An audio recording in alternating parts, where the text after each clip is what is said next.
Quero compartilhar uma palavra com você que se encontra em Marcos 10, do 46 ao 52. Muitos de nós conhecemos essa palavra como a passagem do cego de Jericó ou do cego Bartimeu. E enquanto nós nos preparávamos para estar aqui, o Senhor foi trazendo uma palavra ao meu coração. E eu tenho certeza que assim como essa palavra tratou o meu coração, vai tratar o seu também. Amém? Vocês encontraram? Amém? Marcos 10, 46 ao 52, diz-nos assim a palavra de Deus: entretanto, chegaram a Jericó, quando mais tarde ele e os seus discípulos deixavam a cidade, seguia-os grande multidão. E aconteceu que um homem cego, ou um mendigo cego, um pedinte cego, tem muitas traduções para esse texto, chamado Bartimeu, filho de Timeu, estava sentado junto à entrada da cidade, perto da estrada. Ouvindo dizer que era Jesus de Nazaré, começou a gritar dizendo: Jesus, filho de Davi, tem misericórdia de mim. Muita gente repreendia-o para que se calasse, mas ele clamava cada vez mais alto: Filho de Davi, tem misericórdia de mim. Jesus parou e disse: chamem-no. E chamaram-no. E alguém disse: és um homem com sorte, vai porque ele te chamou. Bartimeu jogou imediatamente a capa que trazia, atirou-a para um lado, pôs-se de pé de um salto e encaminhou-se na direção de Jesus. Que queres que eu te faça? Perguntou Jesus. Mestre, eu quero ver. Está bem, a tua fé te salvou. E no mesmo instante, o cego passou a ver e seguiu a Jesus, estrada afora. Amém? Nós já oramos para começarmos antes da palavra, mas uma vez mais coloque a mão no seu coração e diga: Senhor, fala comigo. Tua palavra é viva, é eficaz. Pai, que não sejam as palavras humanas aqui nessa noite, mas que acima de todas as coisas, a tua palavra soberana encontre lugar no nosso coração, em nome de Jesus. Amém. Amém, queridos. A Bíblia não nos diz se esse cego nasceu assim, se essa cegueira era congênita ou se ela foi sendo desenvolvida, adquirida ao longo da vida. Em nenhum dos evangelhos, nem em Marcos, nem Lucas, nem Mateus, essa história se repete em Lucas 18, em Mateus 20, em nenhum dos evangelhos nós vamos encontrar a descrição de si como no milagre anterior, no 31º para muitos estudiosos, que acontece antes desse, que é o 32º milagre de Jesus. Ali anteriormente a Bíblia diz que ele curou um cego de nascença, que os discípulos estavam passando e eles perguntam: mestre, aquele ali, quem pecou, ele ou os seus pais? E Jesus diz: nem ele nem seus pais, mas ele todavia tem estado dessa maneira para que a glória de Deus seja manifesta na vida dele. Diferente dessa passagem aqui, nessa passagem de Bartimeu, o cego de Jericó, a Bíblia não nos deixa saber há quanto tempo ele estava assim. Mas era muito comum naquele contexto e naquela cultura que alguém que desenvolvesse ou nascesse com alguma dificuldade, com alguma debilidade, então tivesse um lugar muito à margem da sociedade. Era colocado de lado, não podia trabalhar, não podia produzir riquezas, não podia cuidar de sua família, não podia trazer o pão para casa. Lembrando que nesse contexto os trabalhos eram agricultura, eram trabalhos manuais, e para ele, naquele momento, não seria possível desenvolver nenhum trabalho.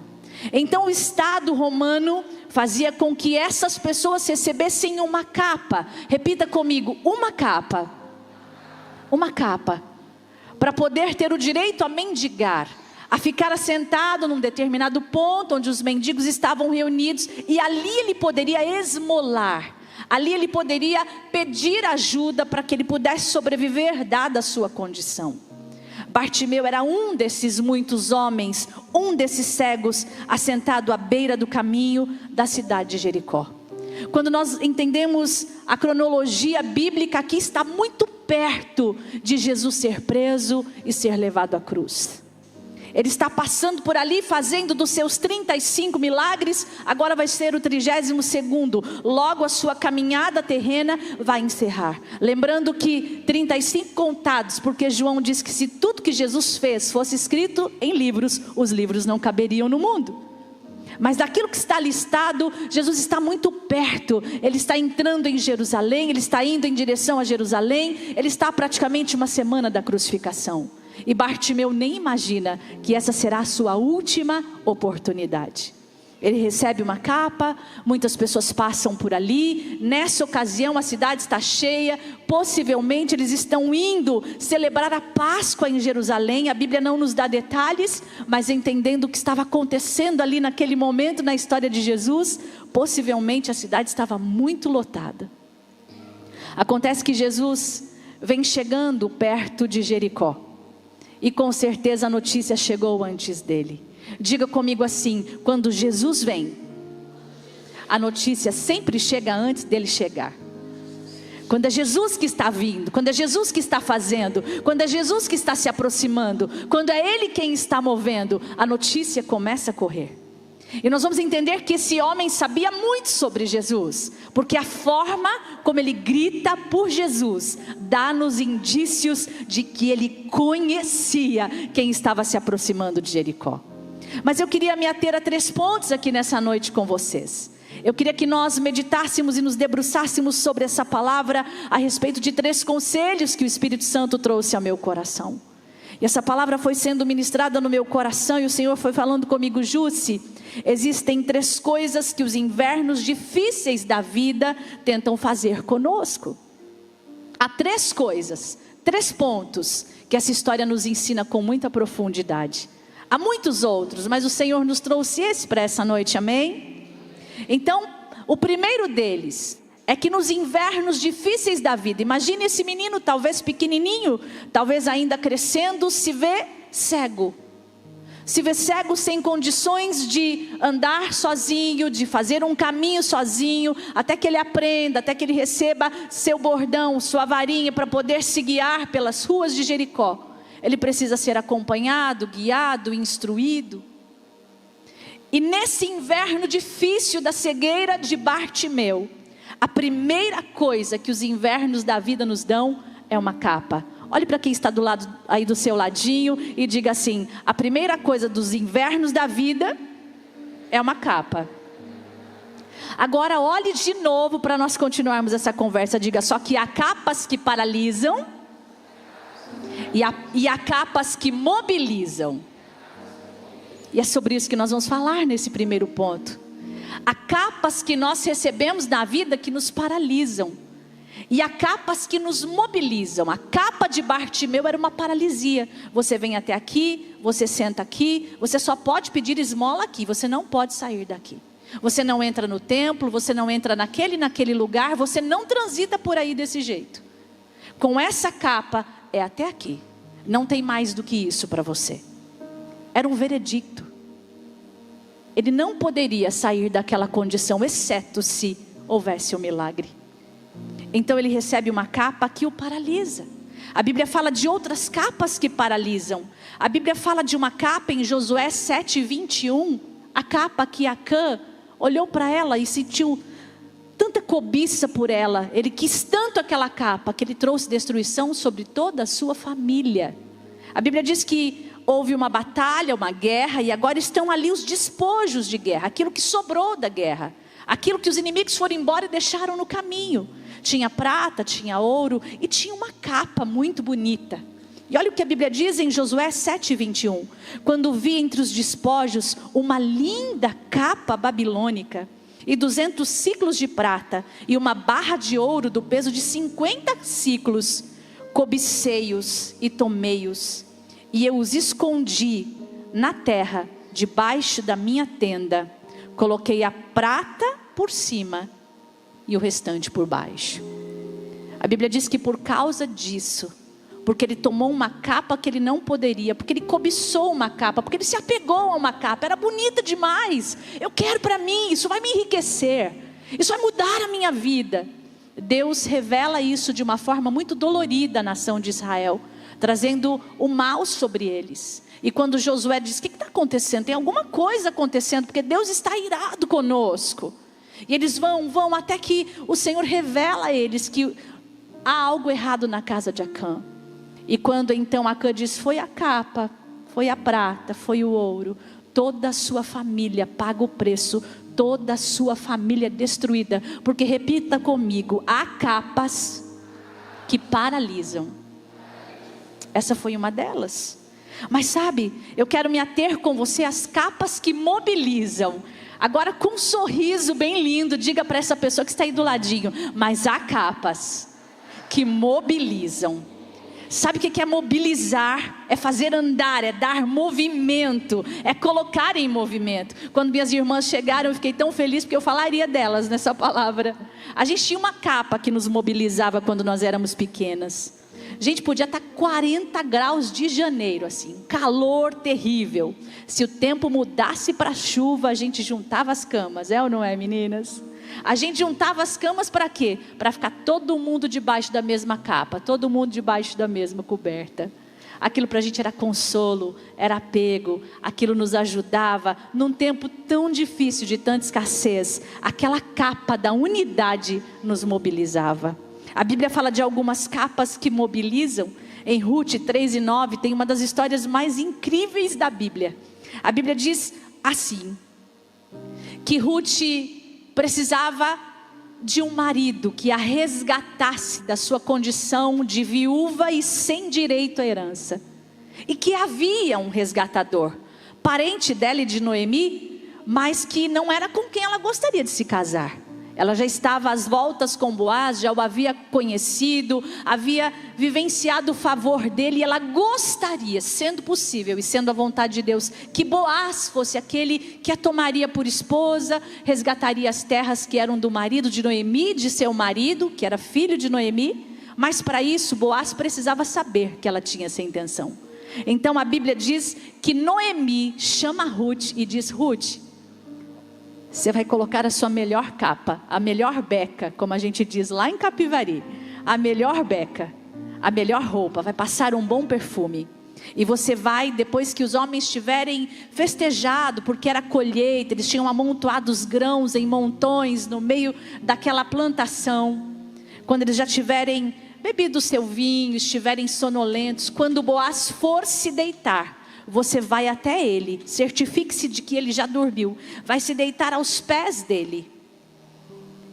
E quando ele acordar e observar que você está ali, isso é um gesto aqui na nossa nação, em Belém, de que você está dizendo: eu prefiro que seja você a me resgatar.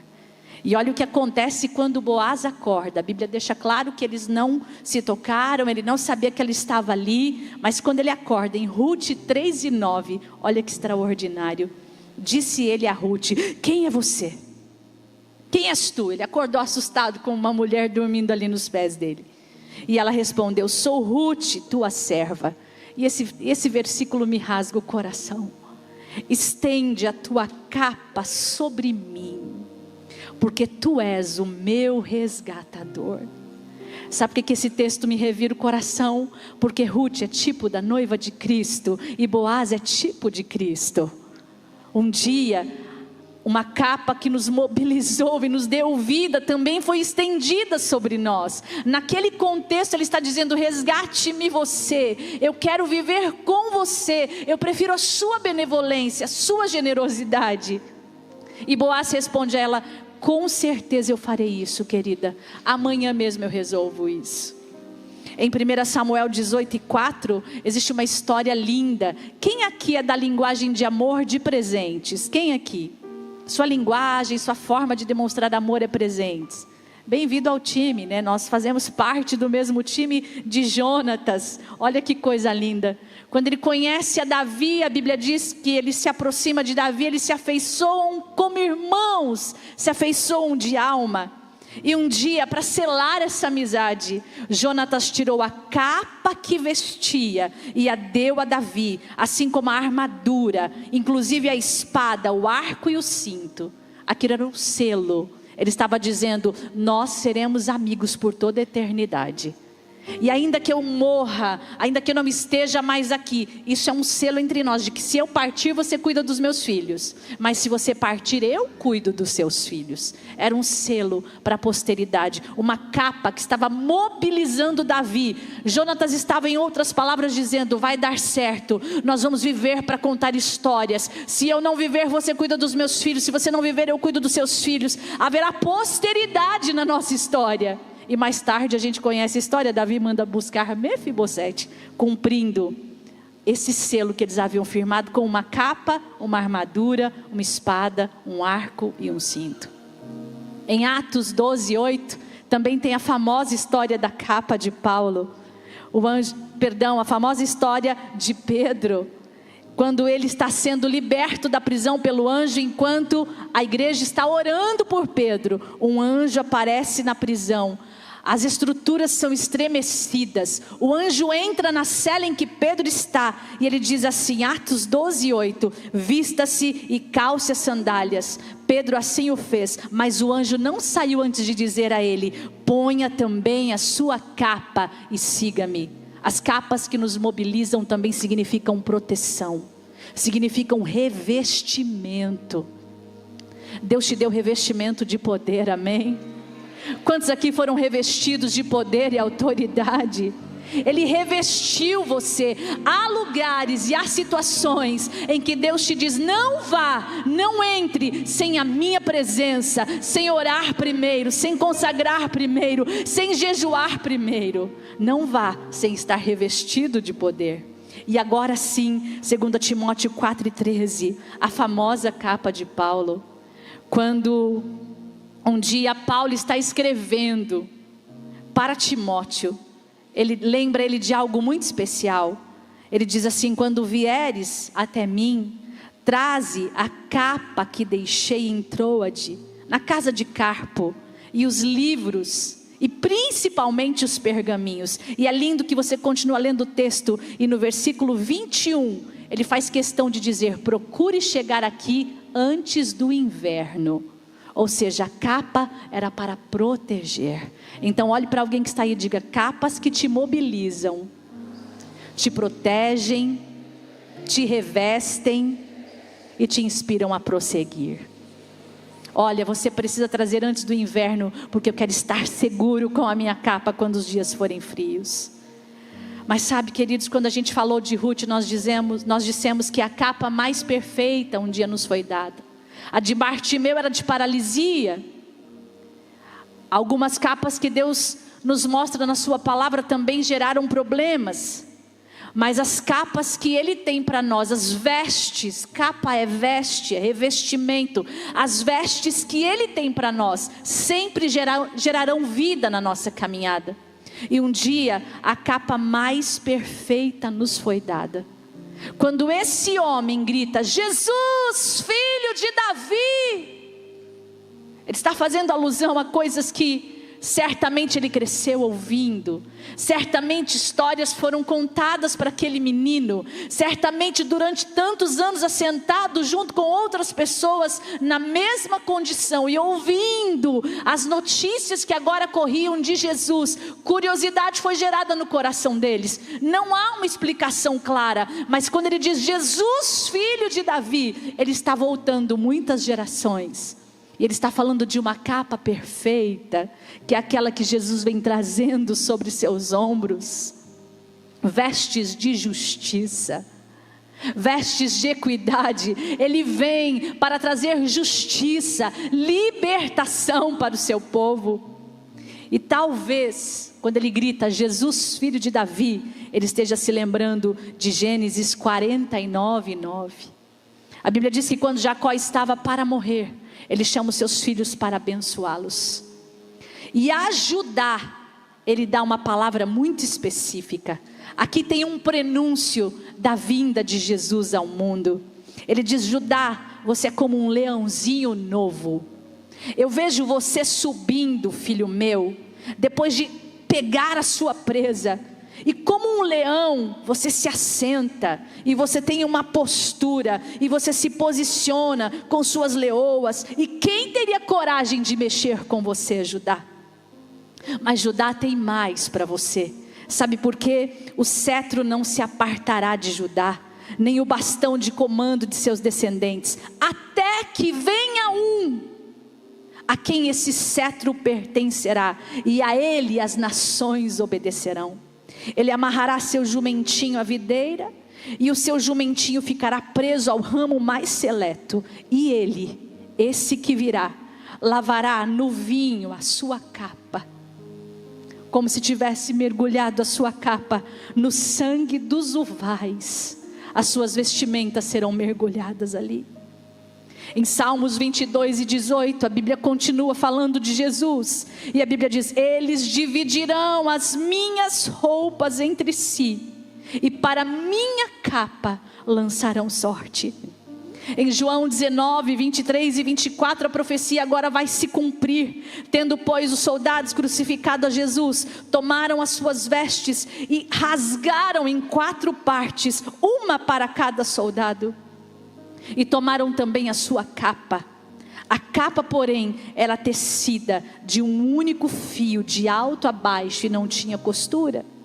Disseram, pois, uns aos outros: não a rasgaremos, vamos lançar sorte sobre ela, para ver de quem será, para que se cumprisse a escritura do salmista que diz: repartiram entre si as minhas vestes, e sobre a minha vestidura lançaram sorte. Os soldados, pois, fizeram estas coisas. Sabe quem era Davi? Davi era da tribo de Judá, e foi predito por Natã a Davi em 2 Samuel 7,16: e quando você morrer e for sepultado ao lado dos seus antepassados, eu colocarei um dos seus filhos como rei, e o tornarei forte, e o reino dele será forte. Você sempre terá descendentes, Davi.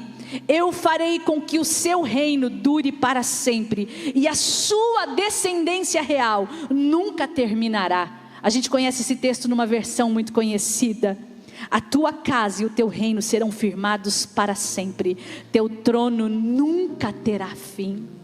Enquanto aquele moço vai gritando: Jesus, filho de Davi, eu imagino que ele está se lembrando de todos os ensinamentos que ele aprendeu com seus pais, que ele aprendeu com seus mestres. Ele está se lembrando de tudo que ele ouviu, e ele está pensando dentro da sua alma: só pode ser ele, só pode ser ele esse de quem Jacó falou, só pode ser ele esse de quem Natã falou, só pode ser ele.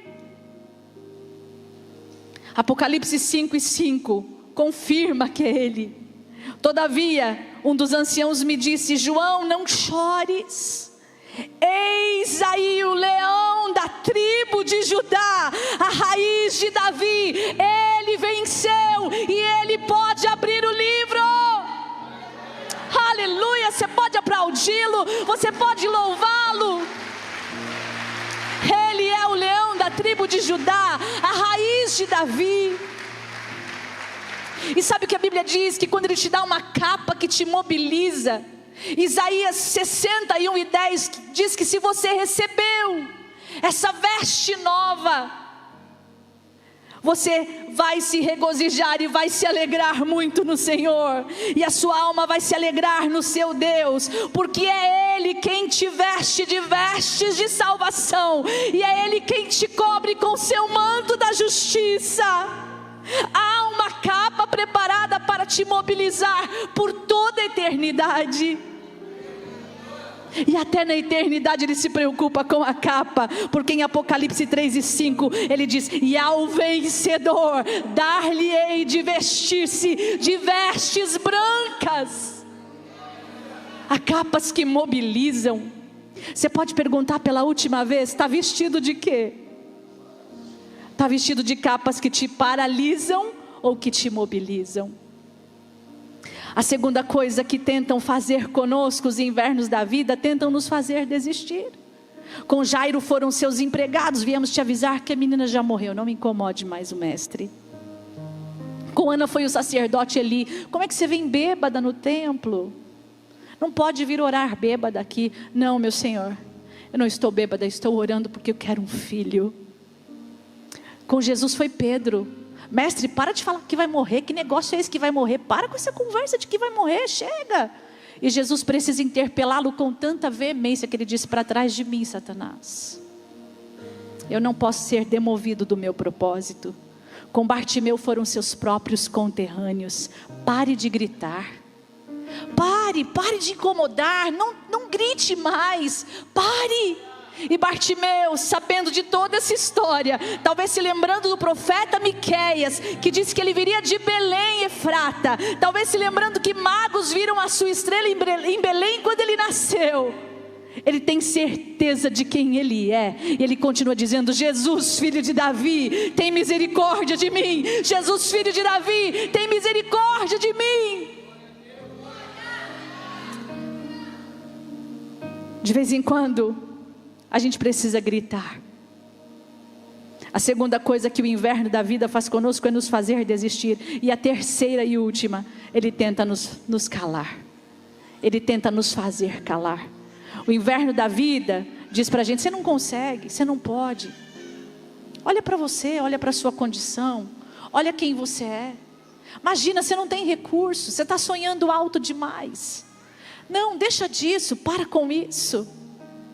Mas sabe, Bartimeu nos ensina a gritar com intencionalidade. Eu imagino ele ali, com o coração queimando e dizendo: é ele. Miqueias diz que ele viria de Belém, é ele. Lucas 2, 4 e 11 diz que foi lá que ele nasceu, é ele. Em Mateus, onde está a genealogia de Jesus, diz que ele veio de Abraão, Isaac, Jacó, Judá, Davi, é ele.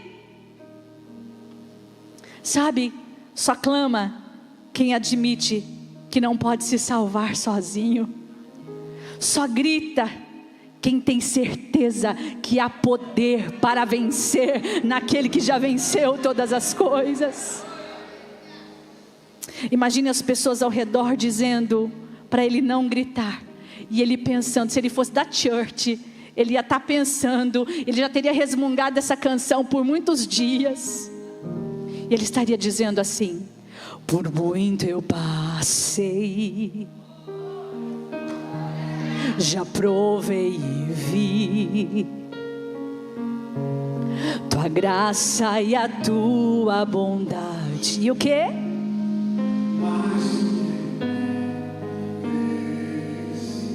Pois eu sei, Jesus, filho de Davi, e aqui não voltar, tem misericórdia de mim. é pela fé, É Ele, só pode ser Ele. e pra trás não vou. Diga: esse não é meu fim, esse não é meu fim. Jesus, filho de Davi, tem misericórdia de mim. Esse não é meu fim, esse não é meu fim, esse não é meu fim. Não acabou minha história. Esse não. Você pode levantar a sua mão e declarar isso. Esse não é meu fim. Não, não é. Esse não é meu fim. Não acabou minha história. Esse não é meu fim. E Jesus ouviu. E Jesus ouviu. Ele ouviu a Bartimeu. E Ele está ouvindo você. E Ele ouviu. Ele ouve. Ele sempre ouviu. E Ele sempre ouvirá. Ele ouviu. E Ele para naquele lugar e diz: mandem chamá-lo, tragam esse homem. E alguém olha e fala: cara, você está com sorte, você é um sortudo, sabe por que Ele mandou te chamar? Tem gente que quando Jesus te chama diz também: você pertence a uma igreja global, também você tem sorte, nasceu numa cidade boa, também você canta bem, você prega bem, também você tem recursos. Não, quando Ele te chama, Ele não está olhando para quem você é, Ele está olhando para quem Ele é. Ele é a raiz de Davi, Ele é o leão da tribo de Judá, Ele é o Senhor dos senhores, é quem Ele é. não é sobre quem nós somos. Deus não trabalha na medida humana, Deus não trabalha com recursos humanos, Deus não trabalha com capas humanas, Deus não trabalha com condições humanas. A régua é do céu, a medida é do céu, a capa é do céu, a condição é do céu. Mas Deus nos reuniu aqui hoje para dizer para você que você precisa gritar, e você precisa ser intencional. Gritar o que, Ju? Se eu sei que há poder em ti para eu vencer essa cegueira, eu sei que há poder em ti para eu vencer esse marasmo, poder em ti para eu vencer esse tempo difícil, eu sei que há poder em ti para eu vencer esse inverno da minha vida, então eu vou gritar o tanto que eu precisar. Eu sei que há poder em ti. Imagine Bartimeu com as notícias. Ele ressuscitou o filho da viúva de Naim, ele ressuscitou Lázaro depois de 4 dias, ele curou um cego de nascença, ele curou um outro cego que ele fez lodo, passou no barro dele terra, mandou ele se lavar e ele foi e voltou vendo. Ele curou a filha de Jairo, ele curou a mulher do fluxo de sangue, ele curou a sogra de Pedro, ele curou leprosos. Bartimeu não teve dúvida: eu vou gritar e ele vai me ouvir. Talvez você entrou aqui hoje com sua capa, talvez você entrou aqui hoje com o seu estado, com sua condição, com o seu veredicto. Talvez você entrou aqui hoje com os rótulos, porque capas também podem ser rótulos. Os rótulos que você ouviu uma vida inteira: desastrado e tantos outros. A ciência diz que quando a gente se convenceu de que é desastrado, até nossa pegada muda. A gente pega com mais leveza, porque a gente se convenceu que é desastrado mesmo. Mas o Deus que te trouxe aqui, Ele te diz: grite por socorro se você precisar.